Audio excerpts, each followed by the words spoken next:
So, good PM Sir RG, no? Ito yung aparato mo. Working na yan. Small MPPT, no? Then, nag-harvest siya ng 134 watts. Then, voltage is 13.1, no? Then, meron siyang 8 ampere, no? Okay. So, ito yung load mo. Yan. Working na yan. So, nakasaksak yan dito sa 220 volts, no?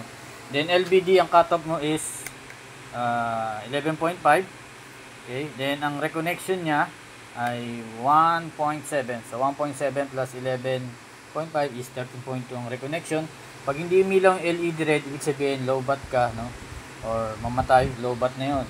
So kailangan mo i-reconnect, kailangan umilaw yung LED red para umandar yung inverter mo. So okay. So ito yung mismong inverter, yan. Then may differential din yan, no? Pagdating sa mga voltage. So mahalaga dyan, tumataas yung voltage mo unti-unti. Dito sa LVD, pwede mong i-adjust, no? Kung may tester ka, lagay mo lang doon sa battery, no? So may mga differential talaga yan, hindi mo pwedeng pagsabay-sabay na pare-parehas yung voltage dito o voltage doon. So pag charging, nag-iiba, while using, nag-iiba. Okay? So ito, positive to negative lang naman yan. So breaker ng solar, breaker ng battery, breaker ng inverter. Ito yung sa una, yung breaker ng solar panel. So lagyan lang natin ng marking yan mamaya, no? Then okay, goods na yan. So papatayin natin ang aparato natin. Unahin natin is yung solar panel, no? So makikita mo yung mga reading dyan ay magsi 0 yan. Okay? So yan, voltage ng battery 0 na sa ampere, 0 na rin sa wattage power, no?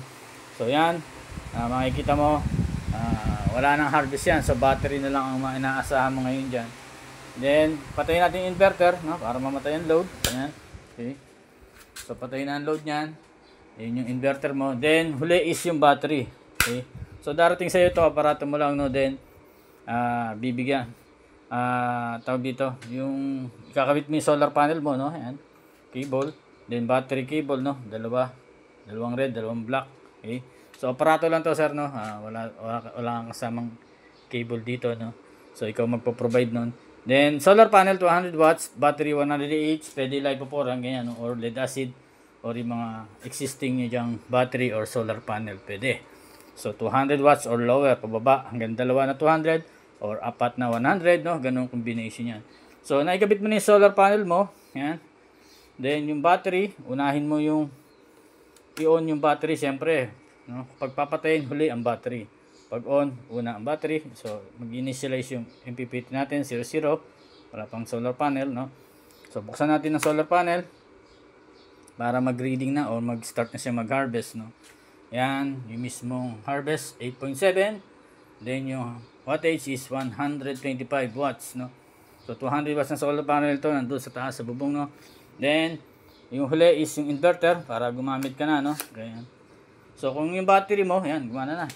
Kung yung battery mo ay mababa sa 13.2, hindi ilaw yung LED red. Kailangan i-charge mo muna o lagi mo i-charge yung battery mo through solar panel, no? Then yun, automatic na yan, under na dito, pero may sariling on and off din to, no? Ayan, no? Pag in-off mo, yan, mamatay inverter, then power mo uli, no? Tsaka uli magkakaroon yan. So ganun lang naman, napakasimple, no? Pwede mo i-chat or video call sa mga concern. Okay, so itong relay natin, goods yan. Yan yung nag-o-off, nag-o-on dito sa power ng mismong inverter natin. So, salamat sa pagtitiwala, no, sir. So, ship natin ito maya-maya. So, thank you. God bless.